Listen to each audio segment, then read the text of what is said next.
সাকিব, এই জমিটাই কি তুমি আমার জন্য ঠিক করছিলা? হ্যাঁ হ্যাঁ হ্যাঁ, হ্যাঁ দলিল মলিল দিয়েছো সব? নেওয়া হয়েছে, আগে নেওয়া হয়েছে। আর ওই তোমার যে মাছের গেটের প্রজেক্ট, তুমি তো বিয়ে শাদী করো না, ওই মাছ দিয়ে করবা কি? করবো, শীঘ্রই করবো। ওই গেটটা আমার দিয়ে দিও, মাছ ওই তোমার বাবির ফ্রিজে রাখবো মানে নিয়ে। ওইটা তো আমার প্রজেক্ট স্যার। ওই তুমি প্রজেক্ট করবে, তুমি তো বিয়ে শাদী করো না। করবো স্যার।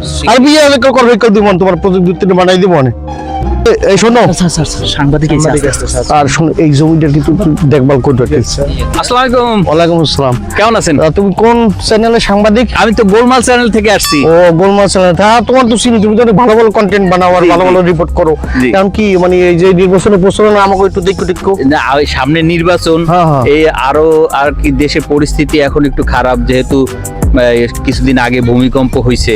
তো আমার এর উপরে একটু সামান্য একটা প্রশ্ন ছিল, যে এই যে ভূমিকম্প এবং সামনে আপনার এই নির্বাচন, এটা মিলিয়ে আপনার সামনে কি পরিকল্পনা আছে, এটা একটু জানতে চাই। তুমি তো জানো আমি সবসময় পরিকল্পনার মধ্যেই থাকি। এই যে পোলাপান নিয়ে পরিকল্পনা করে এই যে জনগণের জমিটা সব দখল মানে দখল দিয়ে দেখাশোনা করতেছি না, জি। সব এই গাছপালা লাগাইতেছি, মাছ চাষ করতেছি, এগুলো তো দেশের উন্নয়ন হইতেছে। জমিদার হোক, আমার পোলাপানই তো করে নাকি? আমার পোলাপানের অভাব আছে, ভূমিকম্প ঠেকানো 200 টাকায় দেবো, ওরা অ্যাকশন নেবে, অ্যাকশন। এলাকায় কোনো ভাই আছে? এ কোনছে ভাই? আমার 200 পোলাপান পাঠাবো, আর 2 লাখ পাঠাবো, 2 লাখ ভূমিকম্প ঠেকানোর জন্য। অ্যাকশনের কোনো ব্যাপার আছে?